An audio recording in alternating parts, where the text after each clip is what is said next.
Hi VC, I'm making a vinyl finds video for February. Not a whole lot of stuff, this will be a quick one. But in my opinion, everything in here is pretty fantastic. I went to Colorado, went to Denver for a couple days. Didn't get a lot of chance to go into any record stores. Mostly a lot of other things taking up my attention in Denver. But while I was there, I made a lone Discogs purchase, just on a whim. It was a seller was selling a copy of this MC5's Back in the USA. $5, sleeve in near mint condition, vinyl labeled as fair. Read the description. Description said, if I said near mint, it's not near mint. There's a, if it'll focus, there's a place where a sticker was removed there. But it said it skips all the way through the first song, which is Tutti Frutti. I don't like that song anyway.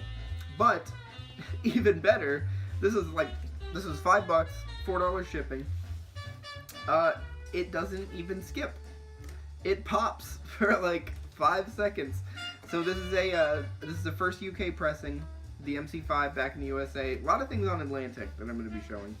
But yeah, first pressing of MC5 Back in the USA, $5. So that's kind of foreshadowing the pinnacle of this video, which will be a great going with my gut on a Discogs purchase. These next ones were all from a great McKay's trip. First one, this copy of Aretha Now. Second pressing, 69, I think. Got a name written there. But otherwise, this is in really good shape. Little bit of spine wear. It's not splitting, but it's on the verge of splitting, so I got the record outside the sleeve. Yeah, this was $6.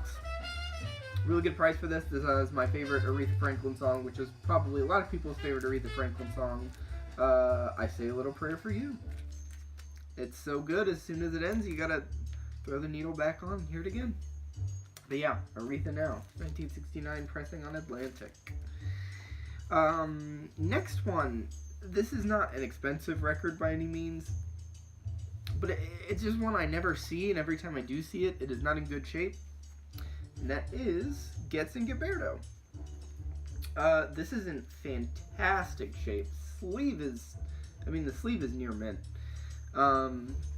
Stereo pressing, first stereo on Verve. If I can get it out and show you. First stereo on Verve. It sounds just fantastic. And I think this must have been part of a collection or something, because this next one, similar vein with a similar person on it. That sleeve does not want to go back in there. I really like this album, but the next one I like a whole lot more. This is embarrassing. I can't get this sleeve back in. We'll just leave it, and I'll fix it later. This is what happens when you film things on your phone and you don't know how to do editing, which is sad. That's how it goes. This is Astrud Gilberto, Look to the Rainbow. This is wonderful. This is amazing. Like, I love Getz Gilberto. This is light years beyond that. If I had a good comparison for it, imagine how Dusty in Memphis sort of, everything sits on a cloud of strings. And now, look at this cover. Got a little thing written right there. It says, arranged and conducted by Gil Evans. And let me tell you, that is an understatement. Gil Evans does a whole lot more with the stuff on this. I mean, it's like a mixture of big pillowy string arrangements that sometimes just like the acoustic guitar is still present, and it has that bossa nova pulse. And Gil Evans' arrangements just ride that and just like burn so hot. You know, this is so good. Astrid Gilberto always sounds amazing. I cannot say enough good stuff about Look to the Rainbow, and I never hear anyone talk about it. But yeah, Look to the Rainbow also on Verve. So that leads me to believe this is part of a collection. Last thing from the McKay's finds. Oh, by the way, this is $3, and yeah, that's about what you can get it for on Discogs. So cheap. This last one, I was so happy to see this. This is Go by Dexter Gordon. Another McKay's find. I very rarely see Blue Note stuff at McKay's. This is not an early pressing, but this is also not a later one. This is right there in the middle. This is a French pressing from 1985. It's got this really nice Blue Note history sleeve, direct metal mastering, and the reason why I know this is the French one is I don't think the US one was direct metal mastered. That's something I saw on Discogs. Someone correct me if I'm wrong. But yeah, Go by Dexter Gordon. I mean, this is a Blue Note classic, and I guess I've never seen the cover up close to really see how loaded that session is. But if you can see there, Sonny Clark, Butch Warren, Billy Higgins, who are here right now on Ornette Coleman's Change of the Century. I'm always happy to hear Billy Higgins on anything, and Dexter Gordon is great.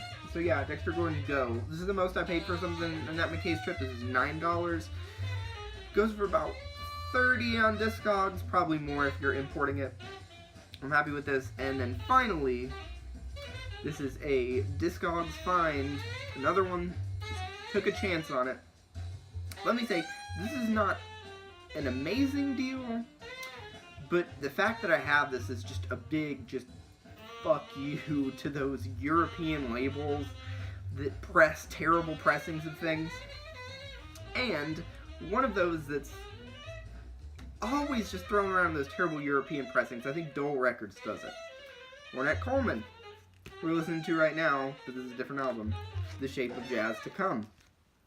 Not a first pressing, not a second pressing, but a third US pressing. The first one on that green and red Atlantic label. The description came with a caveat. Again, sleeve, VG plus condition. Record was in G plus condition, good plus. Seller said it was in good plus because the rest of it played VG plus, with the exception of Lonely Woman, which had a consistent pop that went around it. And I was nervous because, I mean, it's Lonely Woman. It's not The Shape of Jazz to Come if Lonely Woman's not on it. I mean, if you can see there, that vinyl looks really, really good. But on Lonely Woman, there's a smudge. It was some crud. I pretty much got it off. But,